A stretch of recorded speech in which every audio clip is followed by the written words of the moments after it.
Chapter 214 of Fairy Tail 100 Years Quest is officially out, and this one I literally have no issues with, as not only do we get the answers to how Wendy can save everybody, as Celine alluded to previously, but Lucy finally uses what we've all been wanting her to use for like the last year, ever since this upgrade has been introduced.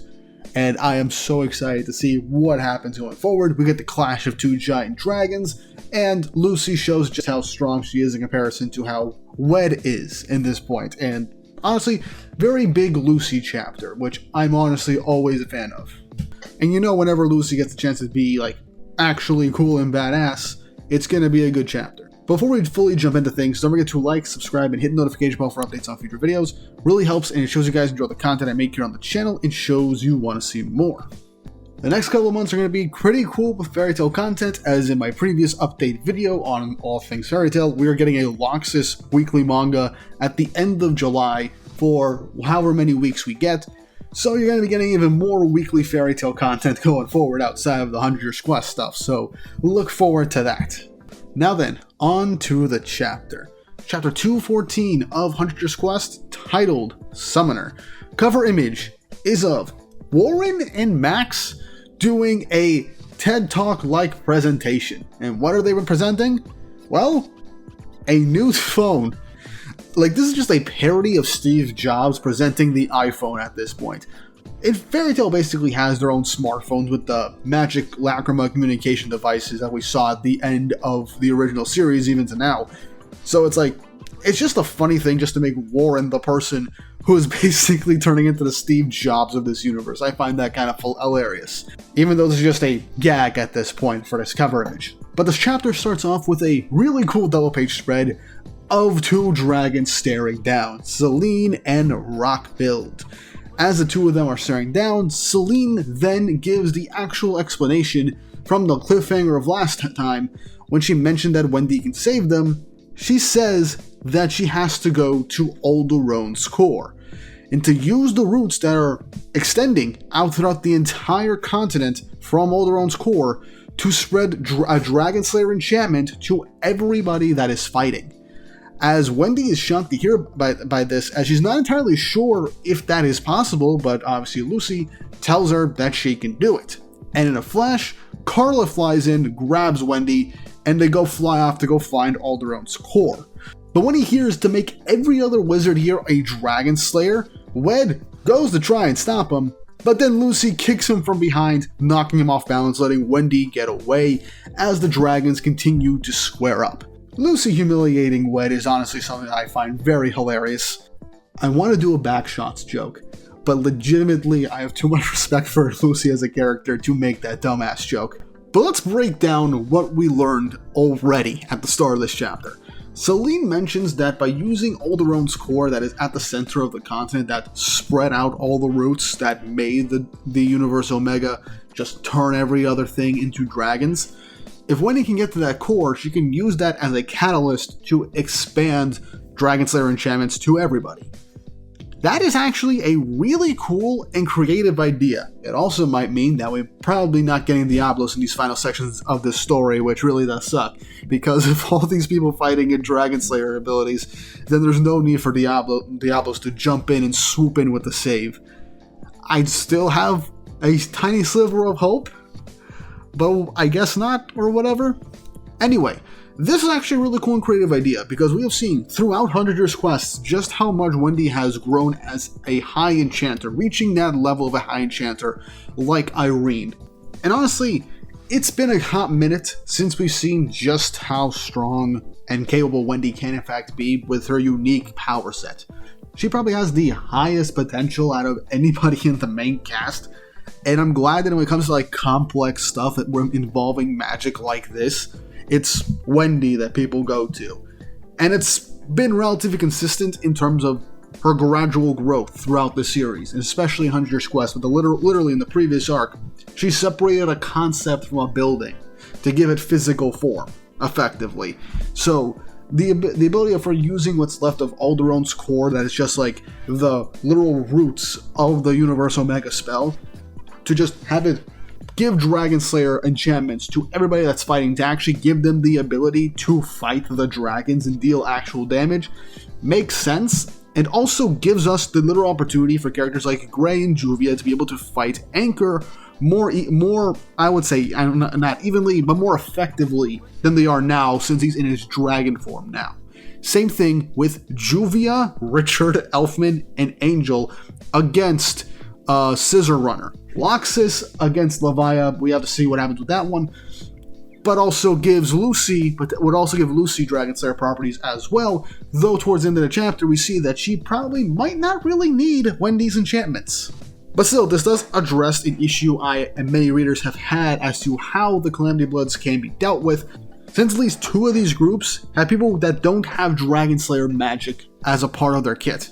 Elfman is a maybe if he still held on to the Alderaan arm, but the point still remains that at this point, the only ones that can do anything against the dragons are Erza with her new Dragon Slayer armor. We have Loxus if he can fight against Levia. And right now, Lucy, since Celine is there, she has the little capability to fight against Rockbuild, but there's another factor we'll get into in a second. Obviously, Wed's there, but let's be honest, Wed's kind of a non-factor, and no one really cares about Wed anymore, since now he's basically irrelevant. But anyway, with that, we now have a clear-cut goal for Wendy at this point to give everybody a fighting chance. Which good, and I do hope she actually comes back to help in someone else's fight for something, because I do want to see her actually fight alongside Lucy at this point, because it's very rare that the 2 can fight together and in a real fight. But anyway, back to the chapter, the 2 dragons are squaring up, with Rockbuild recognizing Celine as the Dragon of Black Moon Mountain, and Celine recognizes Rockbuild as the Dragon of Earth and Rock. And so they're basically asking, oh, you side with the humans, you side with Ignia? Well, Rockbuild says, nah, we just have the same goal right now, with Celine saying, likewise, as she sides with the humans. As she charges and headbutts Rockbuild, saying that she's decided to believe in the humans. Rockbuild recomposes himself, but we get a cheeky grin, as then rocks and stones begin to protrude out of the side of her head, neck, and her legs. As now it seems like from just physical contact, Rockbuild isn't petrifying Celine, at least in the way he was before with Lucy and Wendy. He is fully just encasing her in rocks that are just protruding off of her body, growing from it seemingly. And that is an interesting thing, because it seems like physical contact with him, even against another dragon, will harm Celine in a different manner. Lucy seemingly is distracted by Celine getting hit by this attack, but Wen says you can't afford to look away. You underestimated me, as he then slashes through Lucy from behind, shocking Celine as we get a silhouetted image of Lucy getting cut in half. As Celine is worried, but it soon turns to smoke, revealing that it was Gemini the entire time that turned into Lucy. As Lucy is flying in from above, landing a mean axle kick right onto Wed, but it just barely manages to block it with his blade. I love it anytime when Lucy utilizes Gemini in strategic ways, literally just using Gemini as a shadow clone, fully copying her power set and abilities at the point of whenever they copied her, in order to fool Wed into thinking he's fighting the real thing while she preps for a surprise attack off the top. It's nice when Lucy utilizes her spirits and abilities in fun, creative ways, and this is a nice one-on-one section that she's getting with Wed to show how she can outsmart him. But when Wed blocks Lucy's kick, he then ignites her foot and then it fully engrosses Lucy in flames, trying to burn her away. But Lucy, all she does is grin and smile, telling Wed, how long do you think I have been by Natsu's side? This barely even counts as being warm, as she grins through searing heat. Lucy is just straight up over farming right now, tanking the heat that Wed is giving off from his flames. I personally, and I think many Lucy fans, love this. Obviously, based off of this, Lucy was knocked out of Gemini form, but even then, it is cool to see her just tanking this attack, showing just how durable she's gotten, and also the slight resistance to minor fires, I guess, when it comes to anyone that is a Natsu. She is obviously feeling the pain and the heat, and playing tough, But at the same time, she's not taking any major damage from this, which shows to just how much more powerful she has gotten over the series, and literally just being around Natsu just kind of giving her a tolerance to heat at this point, which I kind of find hilarious. And also, makes a lot of sense. But with this, Selene then breaks free from the encasing rocks, which shocks Rock-Build also.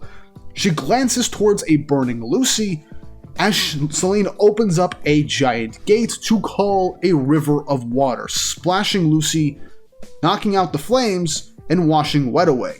But then Lucy realizes she finally has some water. And initially, you think she's going to summon Aquarius now that she finally got Aquarius' key back. But I don't think she's going to do that yet, as she reveals a new key that she got a couple of chapters ago, last year actually, and she plunges it into the water as a catalyst, yelling out to lend her his power, and opens the gate of the water dragon god. As this shocks Selene and Rock-Build, as in a double-page spread, Lucy finally summons out Mercphobia in all of his dragon glory, as he uses the waves to push back Wed like he's literally nothing in fodder that he is at this point, shocking everybody, as we get a singular panel of Mercphobia looking over at Selene, saying, "Oh hey Selene, long time no see." And that ends the chapter. First off, I like the detail that Mercphobia's eyes look more animated, like there is a soul within them, because every single time we have seen him in his dragon form, he has been out of control. So there's always been that yellowish tint, showcasing that he's not in his right mind and just going off sheer instinct. With this panel, it's a nice little bit of detail to show that he is 100% fully in control of himself, finally. And like many of us have always hoped for since she got this upgrade, we finally have Lucy summoning Mercphobia. And now I know why she didn't summon Mercphobia in her previous fights. She needed water. It operates like Aquarius' key. She needs the water as a catalyst to summon Mercphobia. And not only that, the sheer amount of water that Selene brought out was not only enough to bring out Mercphobia, but a good amount that Mercphobia can in fact use to help Selene in fighting Rock-Build. Also, I just love the detail that Wed was just washed away from the summoning of Mercphobia and just getting splashed by water. I found that funny, and I think he's down for the count right now. But yeah, that's how this chapter ends. Lucy finally uses the god tier power that she was finally given as a summoner. And I know a lot of people have been saying this, and I fully agree on this. It would be really cool if at the end of this fight, Selene gives Lucy a key of her so she can summon Selene and Mercphobia, giving her the power to summon 2 dragon gods. That'd be really fun. I would really, really love that. But also, this potentially gives us the ability of potentially Lucy having the power to have a power similar to her Star Dress, being able to access Mercphobia's water dragon powers, effectively giving her Dragon Slayer magic in another form, similar to how Erza has her Dragon Slayer armor that was revealed like 2 chapters ago. So, I'm incredibly excited for this because I genuinely, and I mean genuinely, believe that we are finally getting into the Lucy is a badass section of the arc, really showing what she can do. Yes, we got 2 dragons fighting a dragon, but I genuinely believe that's going to come down to Lucy dealing the final blow. Wendy's off trying to do an enchantment to bring forth Dragon Slayer magic to everybody else, while Lucy is fighting with 2 dragon gods against one other dragon that at this point is probably on their level at this point since he hasn't been overwhelmed by Selene. But still, it is incredibly great. Do I think we're going to continue with this in the next chapter? It's a 50-50 shot. Either we'll continue and finish off the Lucy section, or what I think we should do next to help build up that hype for the new weekly manga for Fairy Tail, we jump to what's going on with Loxus. Because last we saw him, his soul got snatched from his body, and the fight basically ended without any more but 2 punches being thrown. And those were both by Loxus. So we gotta see what happens with Loxus first, and then we'll see what happens with everybody else. Because Loxus was the only one outside of Mira's fight against Scissor Runner now that we have not seen on screen whatsoever. Those 2 fights we need genuine time with before we cut back to Bray and Juvia against Anchor, Erza against Mother Glare, and Lucy, Selene, and Mercphobia against Rock-Build. We still got some fights that haven't been fleshed out yet that we needed some more fleshing out before we jump to the rest of the other big fights. But overall, this was a really exciting, really fun chapter. I'm glad we got some Wendy and Lucy shine and upscaling. Finally getting the Morphobia key used, something that we've all wanted for a long time.